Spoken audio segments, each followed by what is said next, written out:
The chair would like to recognize Congressman Franz Castro.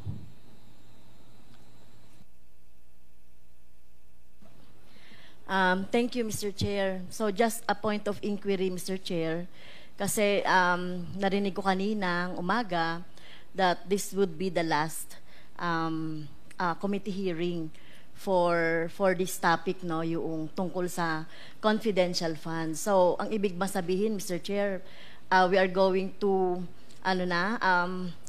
we are going to have a committee report na, Mr. Chair, after this? This will be the wrap-up committee hearing insofar as confidential fund, pero hindi pa po tayo magtatapos sa ating committee hearing. Kumbaga, year-ender lang. Sinasummarize lang po natin kung ano po mga nangyari nitong pong nakaraang 7 hearing. Yeah. Thank you, Mr. Chair, for that clarification.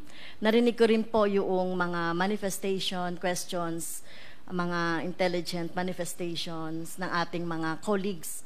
At nagpapasalamat ako, no, sa time na binigay ng ating mga colleagues dito sa pagdinig natin sa tungkol dito sa confidential funds. Siguro ang tanong ko lang, Mr. Chair, kasi dahil kumbaga, nandoon na tayo sa pinakadulo. At lumalabas dito na parang natapos kay Fajarda at kay Acosta, Mr. Fajarda Mr. Fajarda as SDO ng DepEd, tsaka Acosta naman yung SDO ng VP. Tama po ba? So, parehong sinabi nila na mukhang sila, no, natapos na sa kanila yung pondo, pero yung cheque, sila yung nakapirma, sila yung tumanggap, no?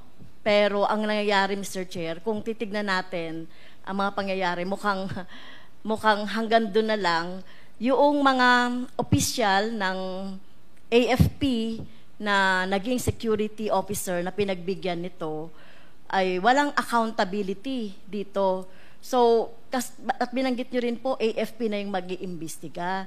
So, siguro dapat iba po yung pag-iimbestiga ng AFP sa pag-iimbestiga natin. Kasi we want to know the truth. Ano ba talaga yung nangyari dito sa pondo na to ng mamamayan. Kasi parang, feel ko lang, Mr. Chair, parang hindi tayo pwedeng tumigil na ibinigay na lang yan dahil nga sa utos ni Vice Presidente. Remember, mga nakapirma doon, mga maliliit na opisyal, si Mr. Fajarda at saka si Acosta. Malamang-lamang, Mr. Chair, wag naman sana, no? Wag naman sanang mangyari.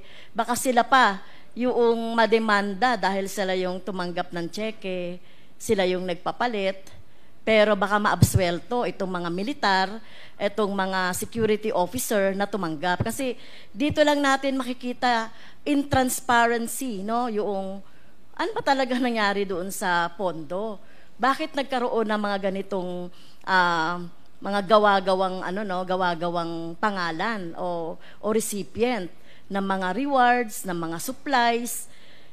Meron pa nga, Mr. Chair, no, doon sa ating doon sa ating mga ebidensya.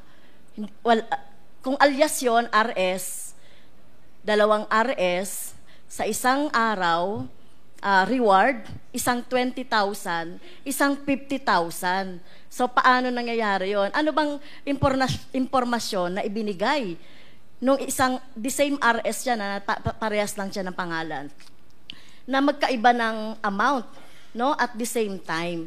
Kaya ito yung dapat na ipaliwanag noong mga militar na tumanggap or pinagbigyan ni Fajarda, Mr. Fajarda, at saka ni Mr. Acosta. Ako lang, Mr. Chair, hindi lang po kasi ako na nasasapatan na ititigil na natin yung investigasyon doon kaugnay nung confidential funds. So,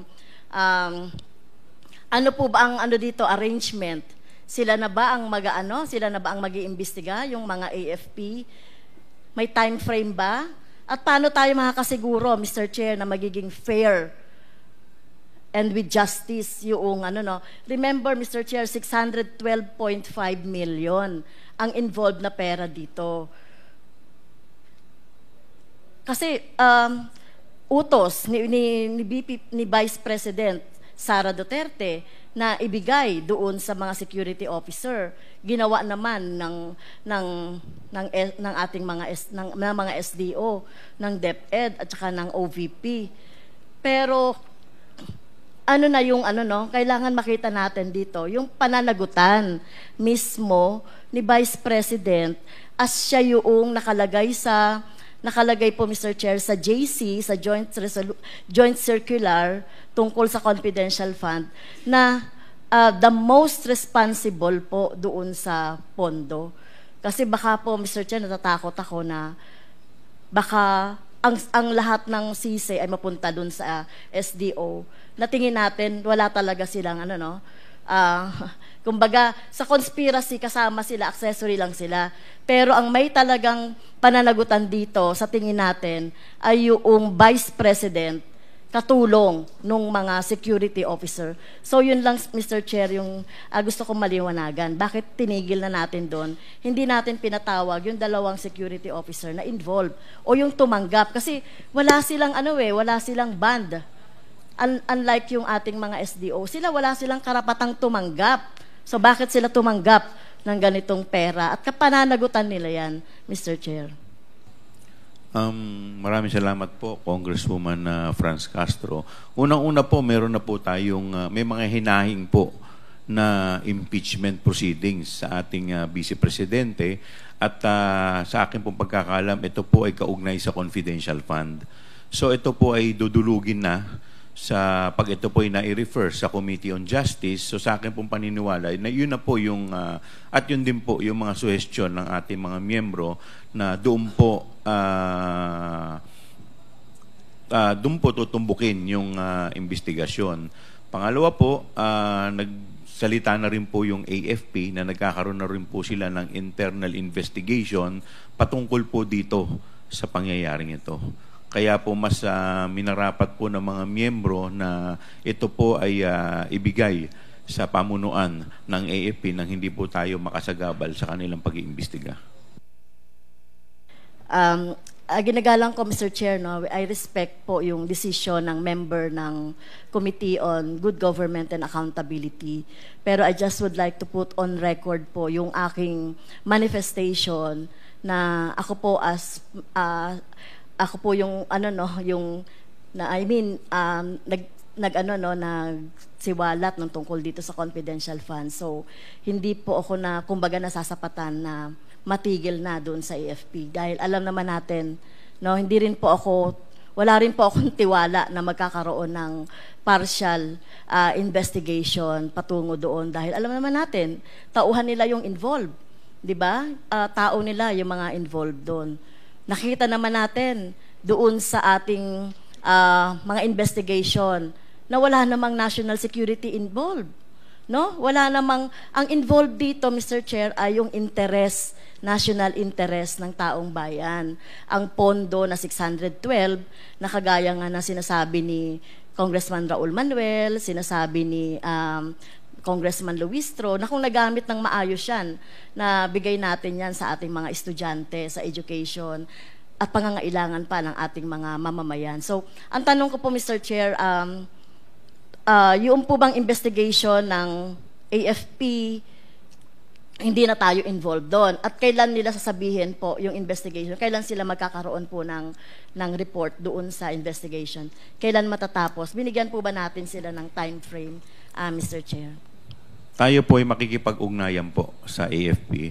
And in addition to that, tayo po kasi ay recommendatory lamang ang pwede po natin na gawin. We can recommend the filing of cases to erring officials, pero hindi po kasi tayo ang tagalitis. Ang proper ahensya po na po pwede pong maglitis dyan ay yung Office of the Ombudsman.